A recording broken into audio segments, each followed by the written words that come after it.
Λοιπόν, εδώ είναι ο ένας κλάδος. Μην το σχολιάσω τι κλάδος είναι. Μαυρολιάβε.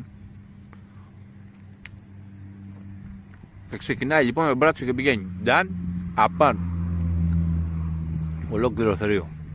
Εδώ κάτι ποδιά πάει να κάνει. Εκείνο το πάει πάνω. Τούτο εδώ το πάει πάνω. Τούτο εδώ το πάει πάνω. Εκείνο πάνω.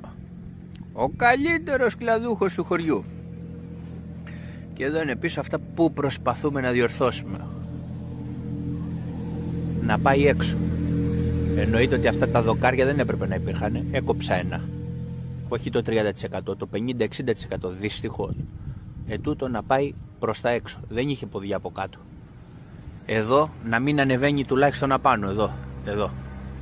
Προσπαθώ να το κατεβάσω. Τι να κατεβάσεις και τι να ρημάξεις. Οι άλλοι από πίσω τα ίδια. Σταδιακά. Και φαίνονται άσχημες. Αλλά η διαφορά είναι ότι σταματάνε να πηγαίνουν άλλο πάνω. Κοίτα πως είναι να μην πηγαίνει απάνω και να προσπαθείς να την κατεβάσεις. Και εκείνη το ίδιο που είναι κομμένη. Αυτή εδώ. Έξω δηλαδή. Βλέπεις. Έξω.